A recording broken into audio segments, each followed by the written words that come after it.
Don't blink, it's your boy Ink. Welcome to the content of the show. If you're doing upset, having a wonderful day, here's your boy Ink.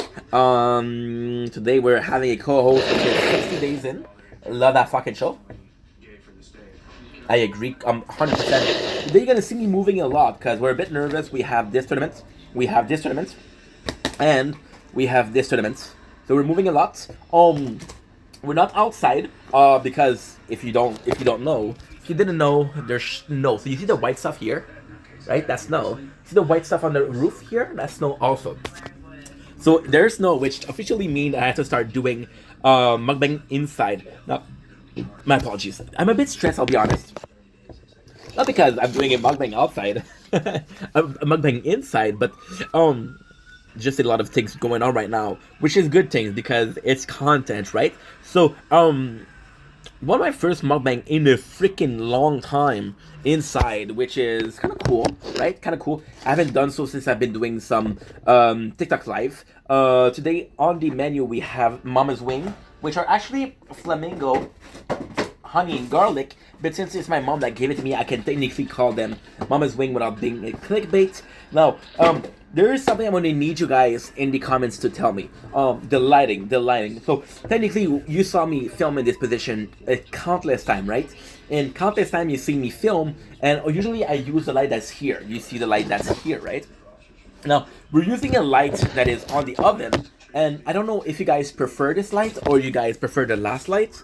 I really like the fact that this is the light here. You see already probably the way it looks. I really like the level of the light there is, but if you find it too dark, I'll put back the next one. However, I feel like it's giving me a little bit more of a relaxed, a little bit more of a slow down.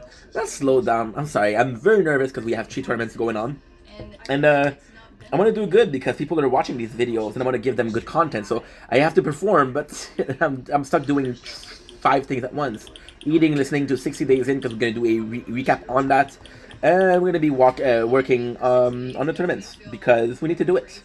And if I don't do it, then I'm going to miss some reward. And if I miss some reward, people are going to be like, hey, this guy missing tournaments 1 out of 2, right? That's not a big deal. So without further ado, grab a meal. I should have grabbed a drink.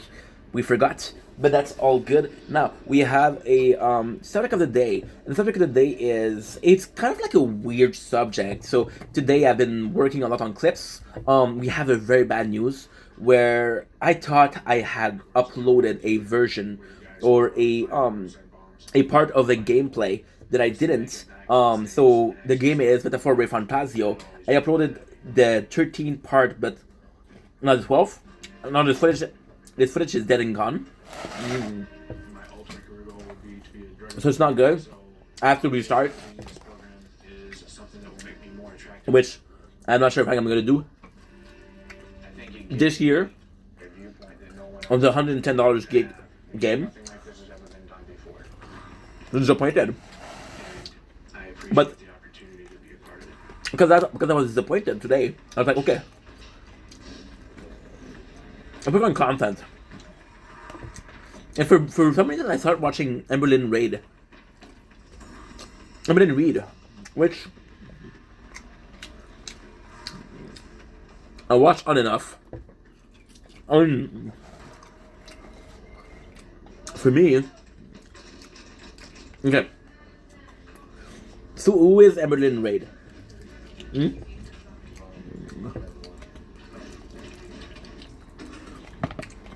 She's a content creator that has started a weight loss channel, but it started to be a weight gain channel. So she had food issues. She had food consumption issue,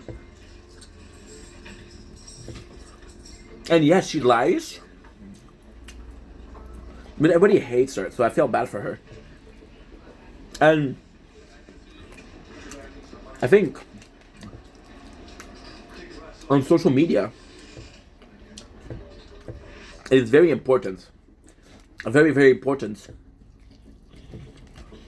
to take distance. I haven't done so. And it's easy to see like, oh, they're filming YouTube, I'm filming YouTube. And it's not necessarily about, oh, I have this amount of view, this amount of follower, this amount of subscriber.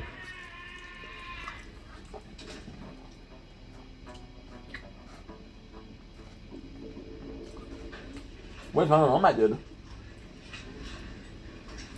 What is going on, my dude? And you feel they're human, you know? It's weird because it takes celebrities, right? It takes celebrities, and it's easy to say, "Oh, we're not the same." And social media is very, very different. And the reason I'm thinking on that is quite simple. I realized that Berlin possibly didn't have a support system, right? Now, if you saw my video this week, I want to talk about how I wasn't doing well, how I felt like shit, how I had this fear of failing, right? Weirdly speaking, the support system came in, right? So this is a very weird video. But now we're doing the intro. You're gonna see somewhat sooner than later. Watch a weird video, but like I said, the reason why I was sad because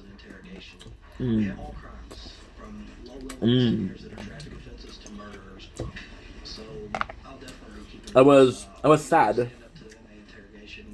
and people I thought I could count on weren't there. I was sad, and people I thought I could confide in would give a shit if I'm done doing okay wasn't there, you know. And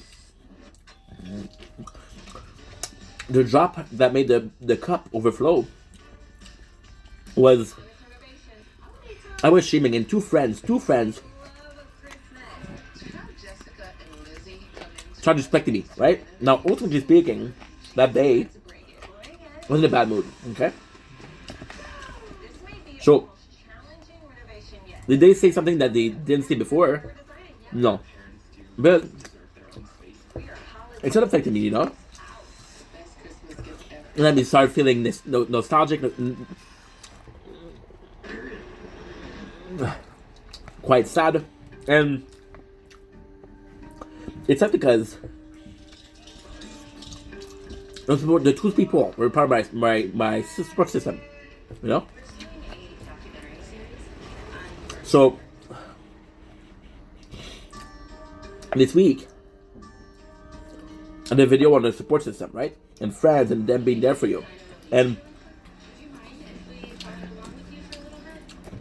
just today, I had Janice, one of my best friend. You guys know about him, right? You guys know about him. I talked to you guys about him a lot. And I was like, hey bro, everything's okay. Is everything okay? Now, I know the reason that you asked me because I saw the video of me saying that I'm not doing okay, you know? And you asked about it. Or even a stranger told me, hey, my video really helped me. I was not doing well. So I have a support system, right? And I'm grateful for that. And then I saw a Berlin raid. I was like, oh. And then a Berlin raid, it's really weird. Because when it comes to mukbang, which is what we're doing right now, my blueprint is the cacao avocado. And cacao avocado, guess was detested, was hated, you know? But weirdly speaking,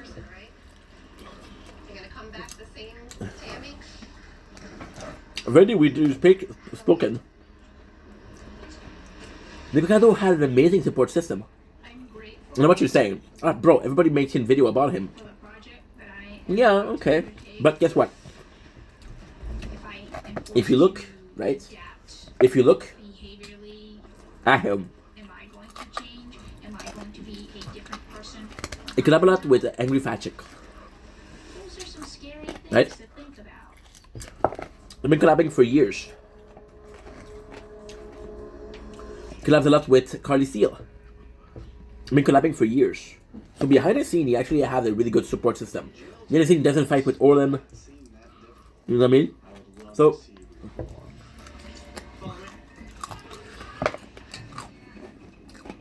I was like, dude, these two possibly the most hated mukbanger. And I felt bad for Rebellion. And my feeling bad was followed by she doesn't have a support system. And kind of blew my mind because this week I was talking about wanting a better support system, right? And now I was like, okay, stop being selfishing. Start realizing that other people are going exactly through what you're going through, right? We're gonna put this here for now, and then wash the dishes. So what are you supposed to do? And I was like, holy shit. I spend so much time talking about, oh, what you should do if you don't have a support system. Oh, what you should do if you feel like people aren't there for you. Oh, woe is me, woe is me, woe is me. But I didn't spend a second, right, on what to do if you don't have a support system. So here is Ink advice to either getting a support system, right, or what to do when you don't have. And I feel like this video is important, right? Because again, I don't know much about support system. I don't know much about healing depression. I've been having depression, been dealing with depression for years on end. Then it comes back, then it ends, then it comes back, then it ends, then it comes back, then it ends. So what do you do when you're facing sadness, right? Well, first of all, what you're gonna do is you're gonna try to keep yourself busy. So the worst enemy that you'll ever have is in here, your mind, your brain. Your brain will tell you, oh, you're not good enough. Oh, you're doing this enough. Oh, this is not good. Oh, this person hates you when they don't hate you. Oh, this person is talking about you when they're not talking about you. So what do you do? Well, the best thing to do is finding a hobby. So drawing, taking walks, right? Music, like drawing. I know it sounds stupid, but drawing is actually really well. Drawing is absolutely like one of the best ways to busy your mind. So drawing takes 4 out of the 5 senses, right? So drawing, you can be listening to music, which is easily one of them. Now, it's not drawing technically, but when you're drawing, listen to music, have fun, listen to a podcast, listen to radio, right?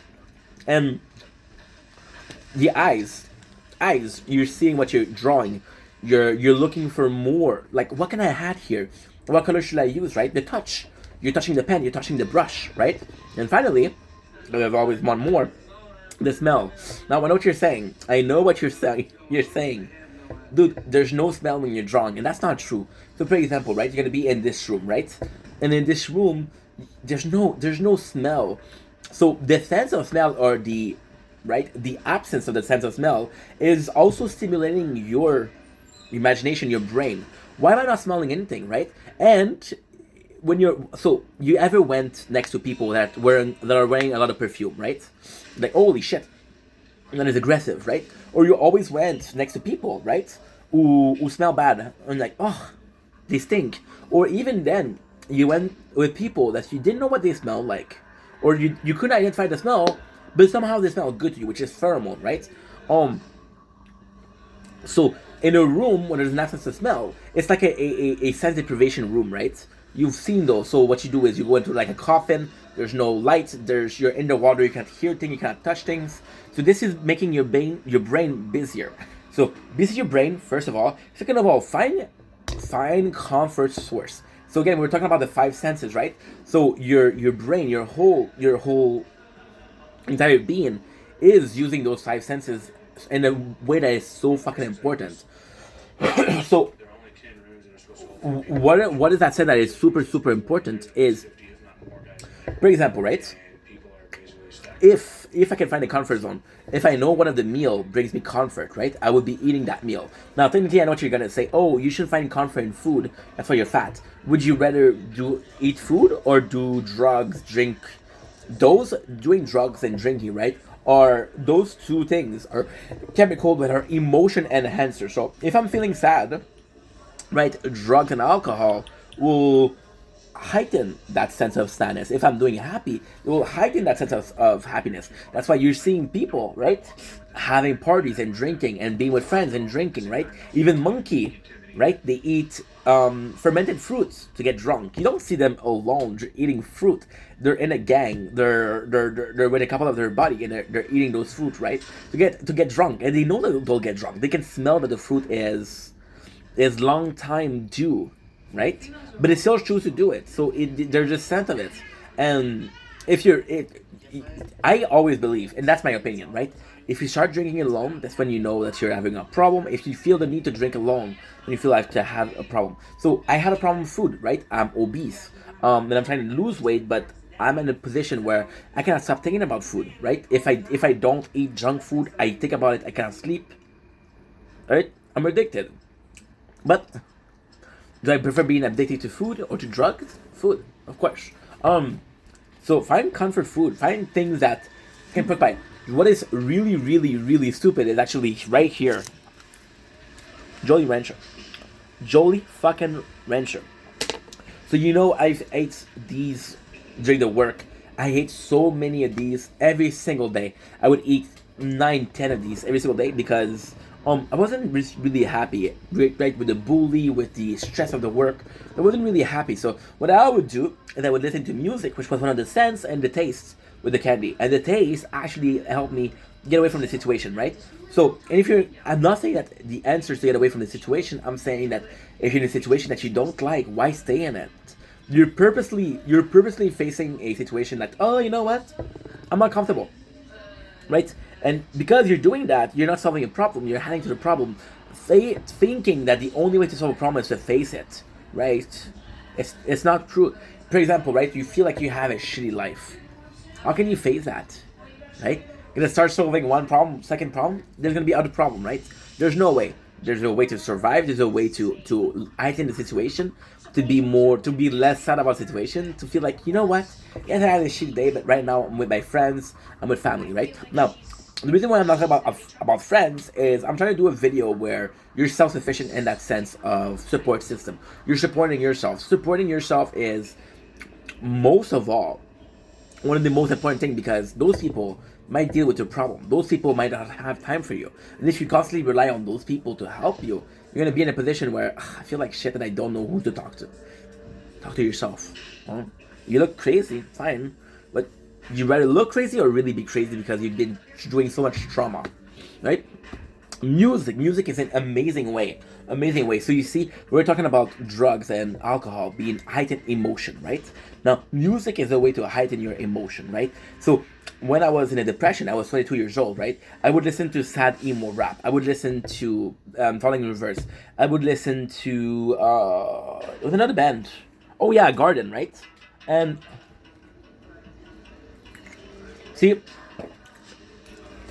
I'm in affliction also. I'm going to tell you something that I don't want to tell you, but that music, right? That's the emotion. Sometimes, best way to deal with the situation is to cry. If a song makes you cry, get it out. Technically speaking, right? A movie, no matter how sad it is, will not make you cry, right? You're dealing with sadness itself. The movie brings out an emotion, it heightens it, so you reach a breaking point and you start crying. But if the way to heal is to crying and you don't allow yourself to cry, right? Then that's not the situation. Allow yourself to cry. Find music that will make you feel sad, or in the perfect opposite way, find music that will make you happy, right? Now, and music is possibly one of the last resorts, because music is becoming a crutch. I remember at the height of my depression, right? I couldn't spend a couple minutes without music. I would feel nervous. I would feel like, oh my god, something is happening, something is wrong, right? I would have fucking anxiety being in the bus and knowing that my music is gonna die, right? My headphones are gonna die, the battery's gonna die, right? I would have freaking anxiety, which is not normal. But again, you build so much into that crush that you forget how to walk, right? Also, your environment supports system. Your environment is going to be tell for a lot. So a lot of people are saying, "Oh, go outside, touch grass," right? Which is true. Going outside, right, is possibly one of the best way to do to take your mind elsewhere. So again, we're talking about the stimulant of smell. I smell roses. I smell the forest. I smell a park, right? Sight. I'm seeing the nature. Touch. I can touch grass, right? Um, Audio. I can hear people talk. I can hear people laugh. One of the best thing to do. A park, as stupid as it is, one of the best thing to do. A park, a restaurant, a bar. All of those places are places where you get out of your head.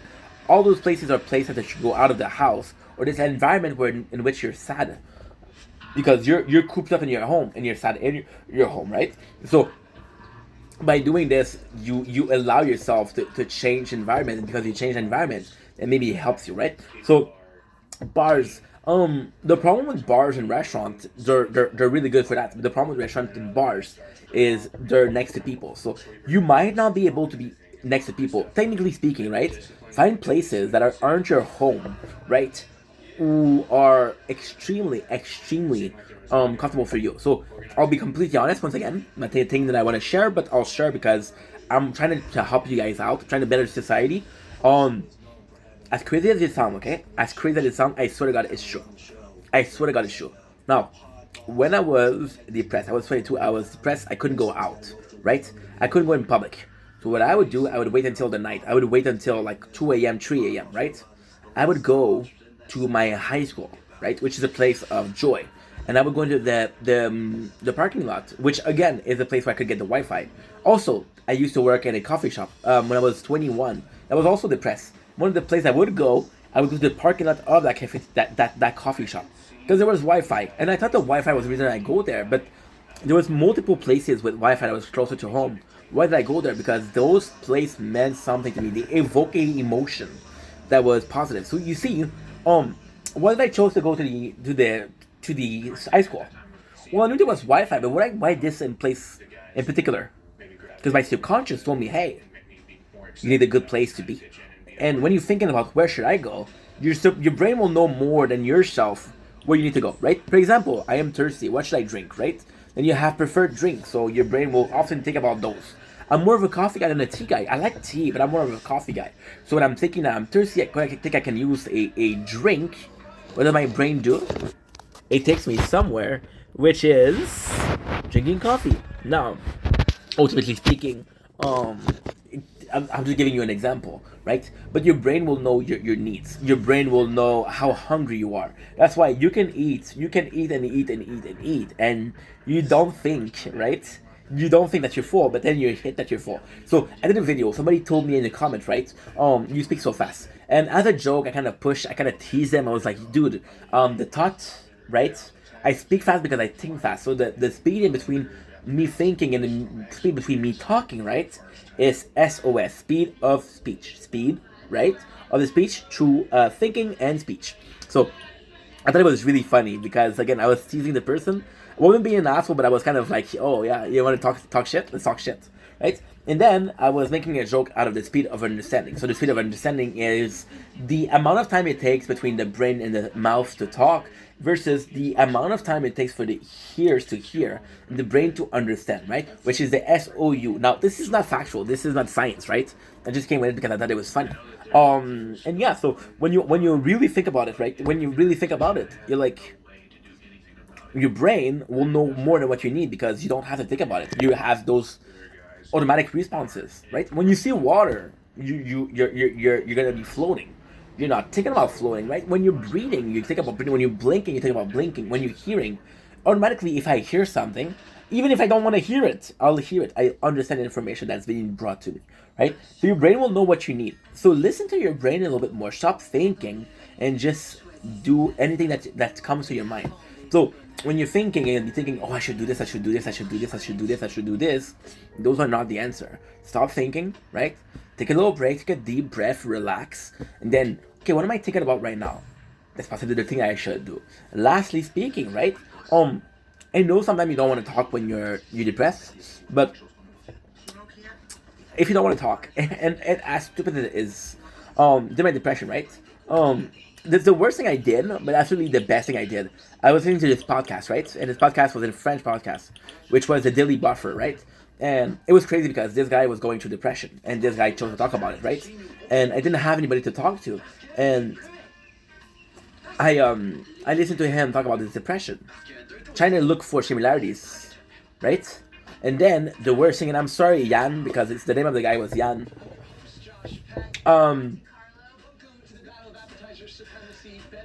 You see, it's not because as much as I needed that person, as much as I needed him to talk about depression and how I did feel alone, right? I was like, dude, I'm feeling the exact same thing. How do I cure that? How do I fix that? How do I answer to that, right? And then when I started feeling better, I'm like, dude, get over it. I was able to heal, you're able to heal. And I was able to distance myself from that person, right? Now, technically speaking, was that okay? No. But at the same time, you start to have disdain for a person that is into this constant depression. And that disdain, although it's a very negative emotion, and although it's a really big asshole-ish thing to do, so really like, oh, holy shit, that's not positive. But that disdain for people that are in depression doesn't allow you to be in. So, for example, right, there's a lot of people that are we're gonna talk about race. A lot of people that are witnessing racism, and they're witnessing racism so much that they become racist themselves. So we saw that in the past with black people. We saw that a lot. We saw that a lot in the 40s and the 50s, with a lot of people that were of colors being victim of racism, and then other people of color were like, they were seeing this. They were seeing it so much that was like, well, maybe I should hate people too, right? And that was a learned behavior, but it was a behavior, right? So also you see that with fat people that are losing weight. They're gonna have this sort of disdain, right, for other fat people because they remember how it was. They remember how fucking shitty life was. But at the same time, if you have to hate something that you used to be, if you have to hate something that you used to be for you to stay away from it, right? But then again, staying away from it, avoiding it at all costs is not the healthiest thing to do. Be aware that you had a depression. Be aware that you're feeling those emotions, right? Even though you're feeling sad, it is one thing to say, you know what, that was yesterday, that was okay. No, I was sad yesterday. Why was I sad yesterday? What am I doing better today? What is the difference between yesterday and today? Why is my emotion different, right? Or if I was feeling sad yesterday, I'm feeling sad today. Am I feeling sad today because of the event that happened yesterday? Or am I feeling sad for another occasion? And ultimately speaking, when you have these emotions, and when you realize that you've been sad for a week for the same reason, right? You kind of move on. So I'm not saying about a death, right, or a breakup. You can be sad about that. But for example, right? Oh, you watched a video that makes you mad. See, I it's funny because I'm talking about this and I'm thinking about it, right? And I saw this video of Nico Avocado, right? And I saw this video that he did, and he was talking about 2 steps ahead, and he was kind of making fun of people. He was calling us ants, and he was being a dick, and he was being very cocky, very arrogant. And I was like, dude, you're such an asshole. I was a fan of you. I'm not a fan of you anymore. And after a couple of days, I was like, dude, why am I mad about this guy? This guy helped me so much. And I kind of forced myself to watch a couple of his video. And to be honest, it wasn't a good experience. Watch his video after that. Then he made another video where he was talking about, he was very calm, and he was more positive. It was nicer. I was like, holy shit, dude, I was mad for what? I was mad for what reason? I remember getting mad at my father because he was very strict as a kid. He was very, very strict. And even as a kid, I knew how stupid it was because I would be mad at my father because on a Monday he gave me shit, right? And then on a Tuesday, he gave me shit about something else, and I was so mad about the Monday. Bro, no, he just gave you shit. Be mad about today. Don't be mad about yesterday. Yeah, so the support system is your emotion, understanding your emotion, understanding why you're feeling them, understanding that you may not be feeling them. There's reason, I'm not gonna say that, right? So technically, like a depression, right? Technically, a place where you need help, right? You'll be like, "Ah, I'm feeling sad, but I don't know why. Oh, I'm feeling sad, but I'm not sure what brought it up. Oh, I'm feeling sad, but I don't know what is the problem." Versus, hey, this made me sad, right? But the depression, well, you're just feeling sad. When you're able to identify the problem, you're able to fix it, right? When you're not able to find the problem, then you're able to fix it, and that's what causes depression. Through your support system, and most of all, right? I think the support system starts from your inner self. Learn to love yourself. I'm gonna give you the best advice, best advice ever. The best advice ever is falling in love with yourself. Whenever you're feeling good, discover yourself. You know what? Take risk. For example, right? When you were young, you were painting or you were drawing and you didn't like it, and then you just thought, you know what? I mean, I don't. I'm gonna start drawing. Go on a hike. Go on bungee jumping. Go swimming. Right? Discover yourself. Fall in love with yourself. Right? Because at the end of the day, I'm gonna be honest. And as sucky as it is, I have an amazing support system. My mom is amazing. My father is amazing. I'm texting this chick right now. Who I'm texting this chick right now, right? Texting this chick and she was like, "Yo, I saw this video where you said you were sad. Are you okay?"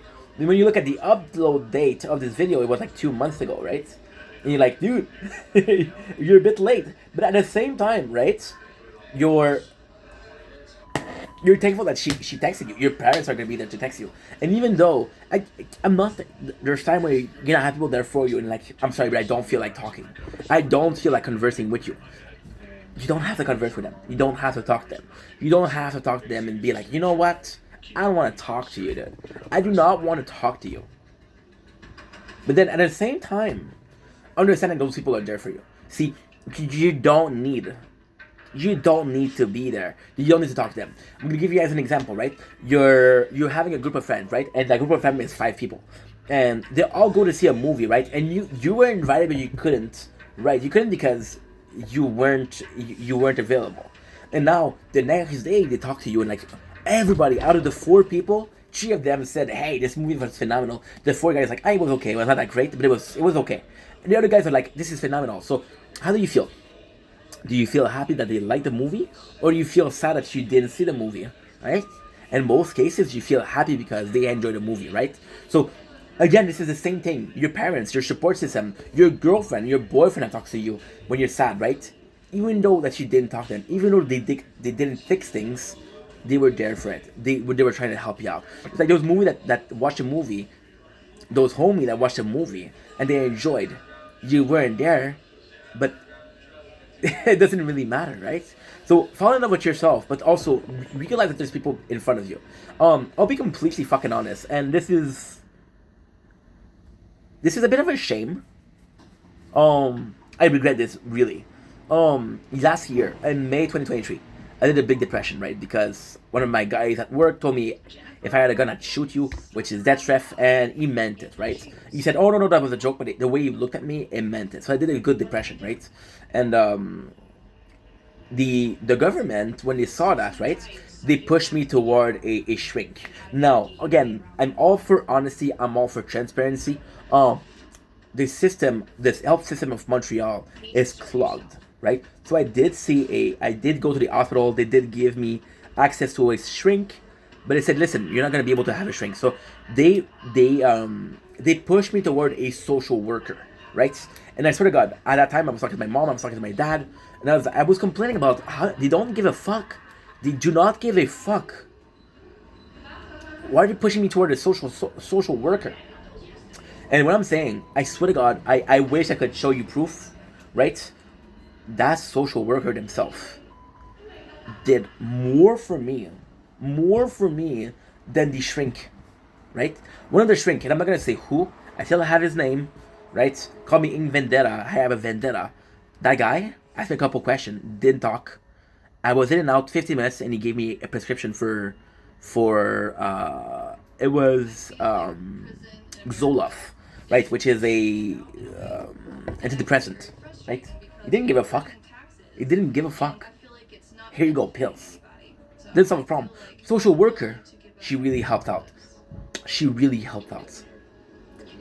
The appointment was 45 minutes. She took an hour and a half. She did more for me.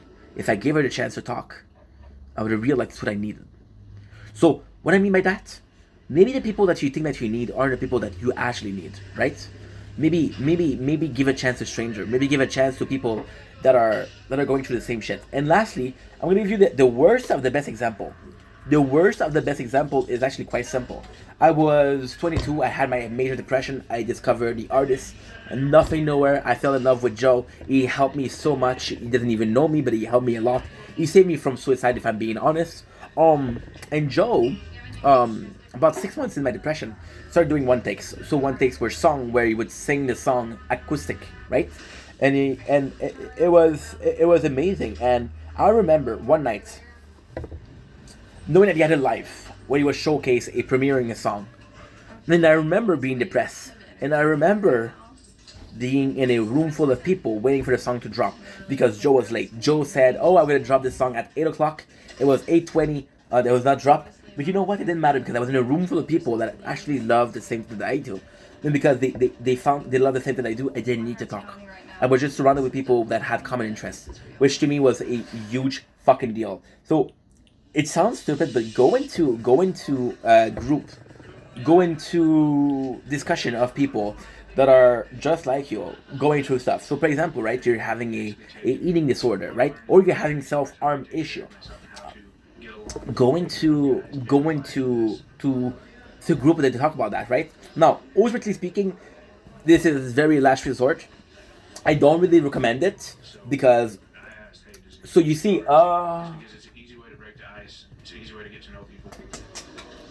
that's a bit too far. I have this book on Alcoholic Anonymous, right? And I've used it for my problem with eating. I ate too much. I have a hard time. I'm addicted to food, and I use it for that, right? I know that if I would go to one of this meeting, there would be a couple of people, right, who are still struggling and are thinking about it. So in those forums or a group of people talking about it, right?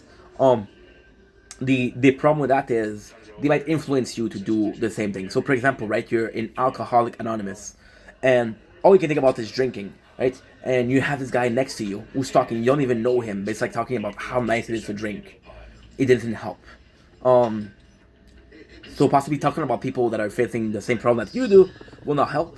But hopefully it does. And if it does, then congrats, you just solve your problem. So this is a super system. And again, in almost every cases, you're able to do it yourself, right? Of course, I'm gonna have to advise to check out the suicide hotline, talk about a family member, talk about a uncle. If it's not your parents, uncle, a aunt. Look for help. If you feel like you need help, then you probably need help. Okay? Anyway, that being said, know that I love you, that you matter. I'll see you guys soon. Take it easy. Thank you for watching this, because I know it was a long video. I'm super grateful that I got to meet you, behind you, and behind you. Love you guys. Peace. Nice.